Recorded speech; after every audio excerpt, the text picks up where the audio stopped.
Hello, in this episode we will be working on our container system.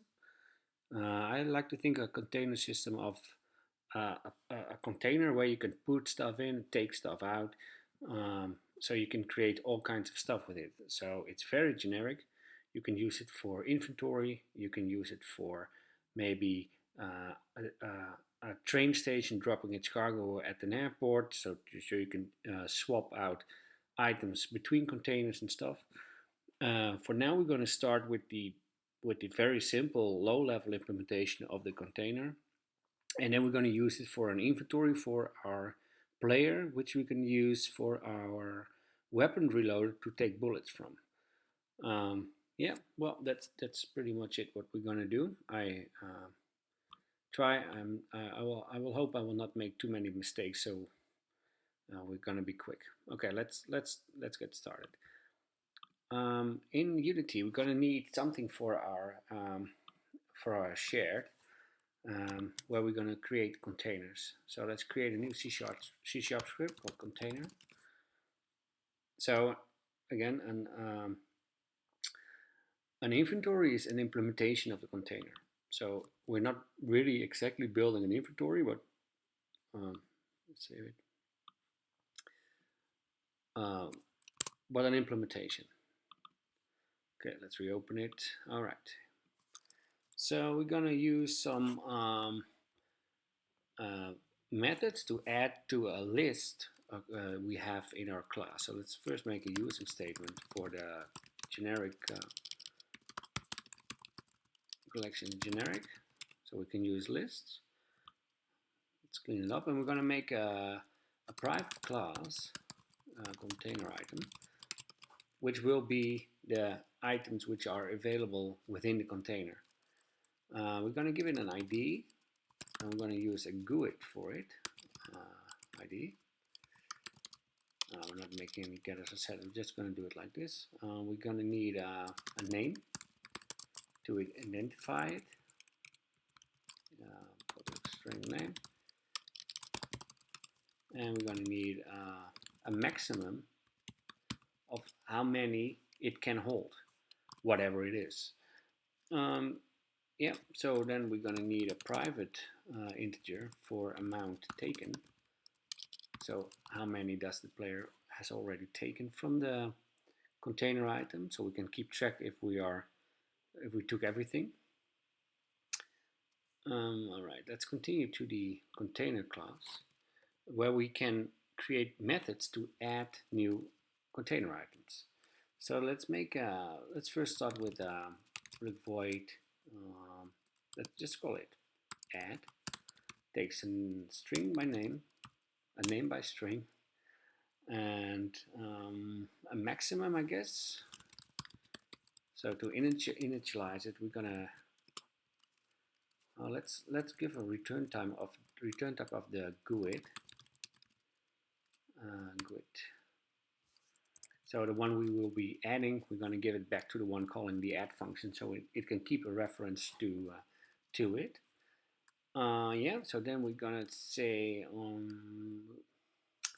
we need to add it to a list. So let's in the await method instantiate the list. New list of container item. And in the add function, we say items. Oh, this is stupid. Of course, we're going to say list container items. And this is, of course, items. First mistake already. Items add new container item. And we're going to assign the ID for it. It's going to be a system GUID new GUID. You could also make a user statement for system, so you don't have to type it all the time. But the maximum will be maximum which we got provided, and the name will be the name we provided. Okay, then we're going to return it. So we need to add another using system link.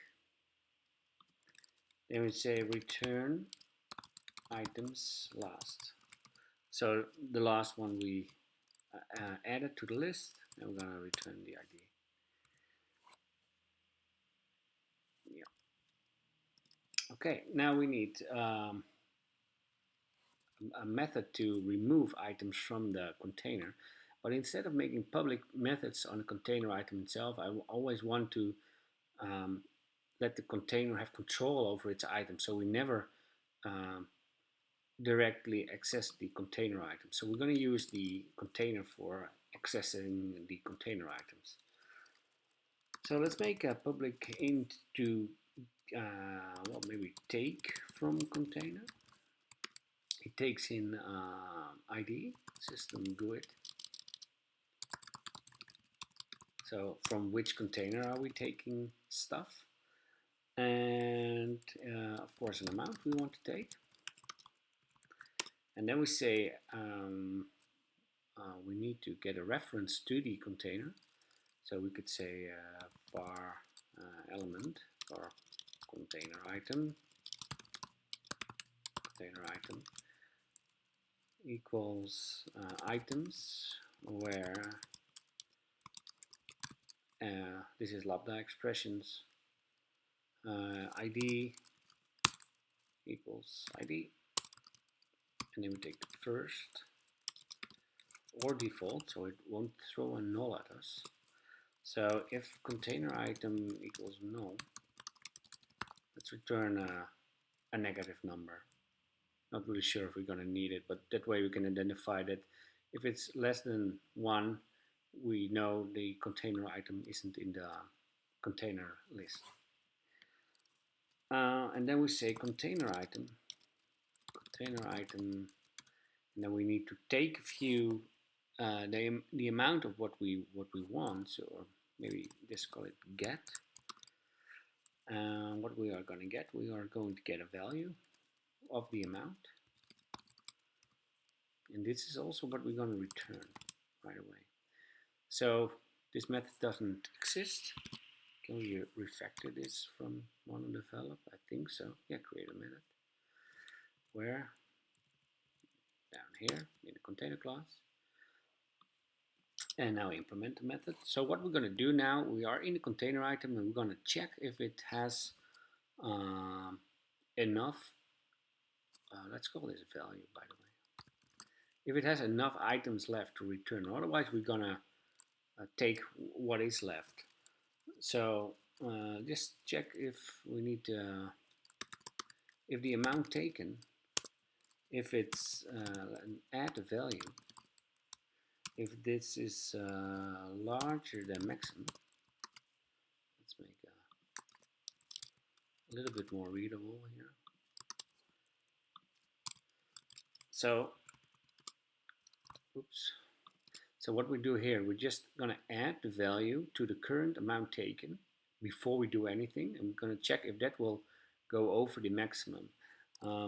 If it does, we can say int too much equals amount taken plus value minus maximum. Get it? Right. So then amount taken is already at maximum. So we say the amount taken is the maximum of the container item, and then we're going to return the value minus the too much. So if we got a maximum of 20, and we already took 10, and we are trying to take 15, then we have 10 plus and add 15 minus the maximum is 5 too much. So the amount taken will be the maximum, 20, and we're going to return, what did I say, 15 minus 5. So that is what's it going to return if you take too much. So it will only give whatever is remaining. Okay, then it will return here. Otherwise we will say amount taken, and we're going to add the value to it, and then we're going to return the value, because what we ask is what we are getting. Okay, so we're going to need a method to put items here as well. So let's do it right away. To store values, value. Let's first just go with simple amount taken. Gonna add. Gonna Now let's gonna skip this for now because for now we're not gonna use it. All right, so we got our container with a list of items. We can add stuff to it. We can take stuff from it. We cannot put stuff to it, but that doesn't really matter right now. Maybe we should have something to know how much we got left in the container. That would be handy, I think. So let's make a public int remaining, and this one gets. Let's see. This is going to be returning the maximum minus the amount taken. That is how many we got left. Yeah. Now one more thing. We are creating a new GUID here. Let's not worry the container with creating IDs, but let it focus on the container item itself. So public container item constructor ID equals, I gotta paste it, yeah, like this. Okay, this is how it will work, I think. I'm gonna quit this movie and immediately start working on the implementation for the weapon.